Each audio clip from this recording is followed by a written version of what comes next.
Madame la présidente, Madame la ministre, mes chers collègues, le groupe RDSE se réjouit du consensus qui a accompagné l'examen de ce texte sur les bibliothèques et le développement de la lecture publique. Les votes favorables à l'unanimité au sein de chacune des deux assemblées témoignent de l'intérêt que nous avons tous à l'égard de nos bibliothèques locales. Cela a été rappelé, les bibliothèques prennent actuellement très peu de place au sein de notre corpus législatif. Par son adoption, la proposition de loi permettra de réparer cette anomalie et de briser ce silence surprenant au regard du rôle fondamental que jouent ces établissements sur l'ensemble de notre territoire. Grâce à l'initiative de notre collègue auteur et rapporteur Sylvie Robert, le Code du patrimoine se verra ainsi enrichi d'une définition précise des missions des bibliothèques municipales, intercommunales et départementales, des missions qui dépassent depuis bien longtemps la seule conservation de livres et leur communication au public.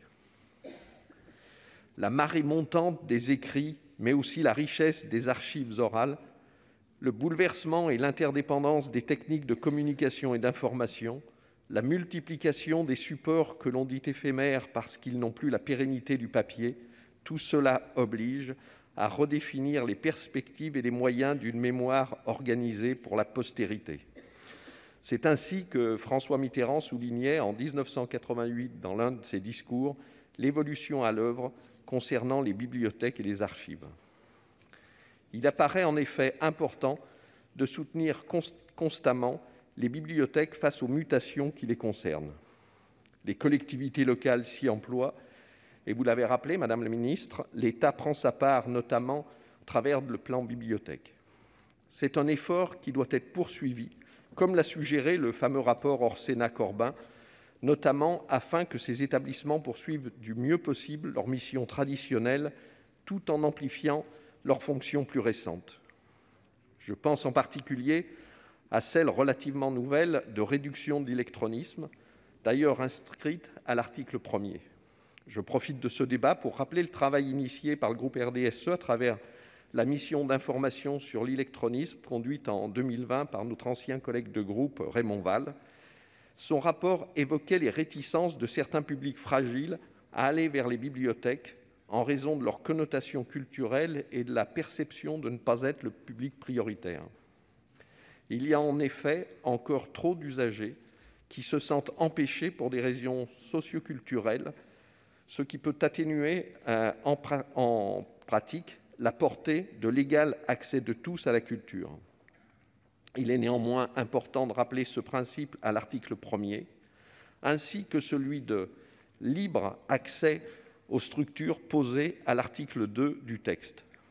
Les bibliothèques ont fondamentalement une vocation humaniste. Le législateur doit y être attentif pour atteindre l'objectif beaucoup plus vaste d'inclusion sociale. L'accès au savoir est en effet au cœur du projet républicain. Nous devons l'honorer.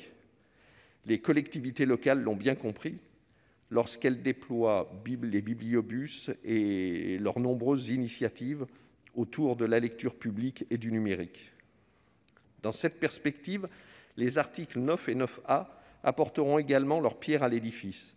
Ils contribueront au maintien d'un maillage dense du territoire par les bibliothèques, une nécessité non seulement pour contribuer à la liberté d'accès que je viens d'évoquer, mais aussi pour garantir la diversité et le pluralisme de l'offre culturelle, principe que porte aussi la proposition de loi. Enfin, je n'oublie pas non plus les bibliothécaires. Nous en connaissons de grands qui ont œuvré dans le passé au sein de belles institutions, Marcel Proust à la Mazarine ou ici même au Sénat avec le Comte de Lille et Anatole France. Ce sont des symboles de la culture française. Aujourd'hui, dans nos villes et villages, des milliers d'anonymes sont quant à eux les maîtres d'œuvre de l'accès à cette culture. Ils méritent toute notre attention, tant la leur est toujours bienveillante à l'égard des usagers. C'est donc une bonne chose de les mentionner à l'article 8. Mes chers collègues, lieu de savoir, espace de travail, moment de rencontre intergénérationnelle, levier d'apprentissage de la lecture, mais aussi de l'usage du numérique, enjeu de dynamisme local. Au vu de tout cela, il était temps de consacrer les bibliothèques dans la loi. Merci Madame l'auteure rapporteure Sylvie Robert, le groupe RDSE approuvera ce texte et se réjouit de voir se clôturer ainsi ce matin une séquence autour du livre que l'on peut considérer comme la principale porte d'entrée au monde qui nous entoure. Merci.